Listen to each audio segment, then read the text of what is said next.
Just a sec. Oh, hey, love, it's you. Come on in. I'm Stacy, aka Riqochet Rose, and welcome to another Tarot and Oracle video for the month of April 2019. If you're interested in your own private reading, the details of that is underneath the description box. Also, if you haven't already, please subscribe. I would love to see you again. And if you only plan on being here one time, at least hit that like button for me. All right, love, let's get on to your information for April of 2019. Now, before we get started with your tarot reading and oracle messages, I just wanted to share your horoscope from the Cosmopolitan magazine for the month of April 2019. And these horoscopes are by Jake Register. So, Gemini, you're on a wild ride this month. Please keep all emotional meltdowns inside the vehicle. Here's why. Your chart's career and networking zones are lit all the way up. And Jupiter turns retrograde in your chart's relationship sector on the 10th, which means developments in your current or soon-to-be relationship slow down for 4 months. Boo!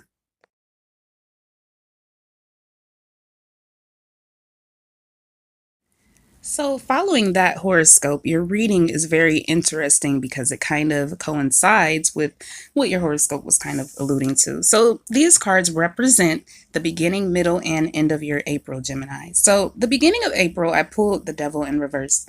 This is a card of breaking away from negative influences. Perhaps some of you Geminis may have been emotionally codependent on someone in a relationship, somebody that you have your eye on or what have you. But you're trying to break away from influences. This could also be excess drinking, excess eating, whatever it is that has you hung up. The middle of April, I pulled the Three of Cups in reverse. Now, this is a card of, I definitely say third-party situation. And this is a card of too many people in one place, one situation. The book that I read on tarot cards, which is Kitchen Table Tarot by Melissa Sinova. It basically says it's almost one of those things of two people talking and a third person comes to the table and it's awkward because it's like, okay, there's too many of us at one place. I don't want you here. And it's not a harmonious conversation or situation.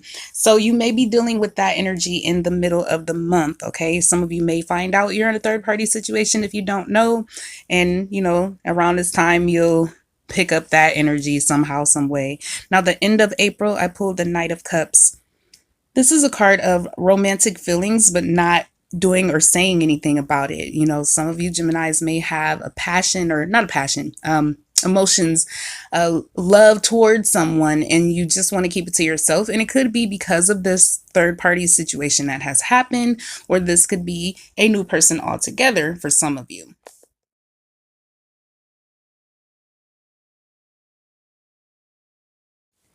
Now, these oracle cards come from a deck called Affirmators, Love and Relationships, and I bought these off of Amazon. Now, these cards did not appear that they were being marketed as oracle cards, but let me tell you, every time I mix them up, I get an answer that I definitely resonate with. So these are the cards that came out for you, Gemini. And the first card that came out for you is Wait and See. Thoughts love to wander into assumptions and race ahead to the future. But what if you told them to cool their jets and chill a sec? Today, you get to put your mental chatter on pause. To take a breath and simply wait and see how things play out before you let your mind run a marathon of imagined scenarios. Wait, and you'll see that waiting and seeing was a lot more productive than wondering and worrying. Insert audible sigh of relief here. I love these cards. The language on them is very cute. The second card that came out for you is Depths. As new people show up in your life, I look for all the weird, wonderful, complex layers below their surface. I can't be surprised by someone's depth of character unless I'm willing to pick back the outer layers and go a little deeper. It's like the brand new saying goes, don't judge an onion by its haircut. So, of course, with these cards combined, it is very much advice saying that be patient, wait and see. Once you assume something, don't go off of your assumptions, ask questions when that time comes. When it's time, because you have to wait and see, you'll know when it's the right time. And depth, you have to basically look deeper with people, you know, don't just go off of what you see. All right. So it's kind of almost the same kind of card, just like alluding to the same thing of just wait, because there may be more information. Like for both of these cards to come out, I think there's a whole lot of information that you need, Gemini, before you make a final decision. Your next set of cards here. This card, Spider, comes from Messages from Your Animal Spirit Guides by Stephen D. Farmer. And that card, Spider, was pulled for you, Gemini, and it says, trust the creative spark you're feeling and express it through writing stories that inspire and enlighten.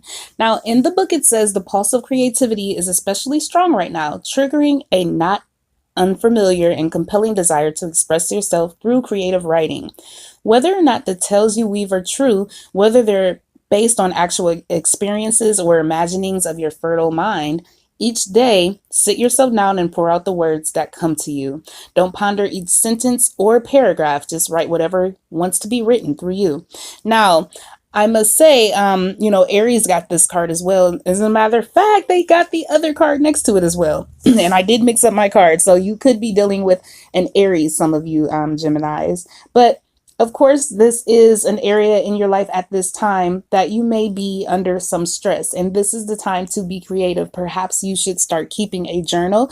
Perhaps you can start a YouTube channel where you can do like me, do voiceovers and talk about things that you've been through and how you came through them, because it can definitely help some people. Now, I wish I told Aries the same thing. Hey, if you guys remember, if you know Aries and they're dealing with the same things you're going through, tell them what I said, because I forgot to say that in a video. But anyway, do those things to kind of bring you into a more balanced energy. The second card out for you is the Water Fairy, and this is from the Wisdom of Avalon Oracle cards. Now it says feelings and emotions is what stands for this card, and when the Water Fairy swims up to you with her liquid magic, she reminds you that emotions and feelings may be running the show. She asks you to consider how you really feel about things and why. She also reminds you that you are not your feelings. You are the one experiencing them. Remember that as water flows, emotions change. The Water Fairy also tells you that it's time to lose your rigidity. Be fluid and willing at times to compromise and allow change to happen. All right, so this is kind of lining up with your previous cards as well, as far as waiting and seeing and looking deep inside, and don't make assumptions. Stay out of your head, because if you stay in your head, that'll kind of put you in that emotions, because you're just going to assume that what you're perceiving is true. All right. So have that time for yourself, Gemini, where you can just, I'm not going to think about it. And matter of fact, if I have to think about it, I'm going to write it down. I'm going to make this constructive. And lastly, your Power of Surrender cards by Judith Orloff, MD. I pulled Surrender to Spirit. Once you've done everything you can to achieve a goal, turn the situation over to the divine. Let Spirit work its magic for you. Gemini, whatever it is that you are working towards, which means if you have tried everything in a relationship, a connection with someone, a business, whatever it may be, it is time to stop pushing now. It is time to say a prayer and say, this is what I like. This is what I would want my future to be. And I hope that I can have help from God, the universe, guides, whomever is in charge to help me get to that place, and let it go. Let it go and build new things for your future. Be creative. Show your creative side and things will work out just fine. Thank you so much for coming to see me today, and I do hope the messages help you. I hope you have subscribed, because I would love to see you again. Take care, love.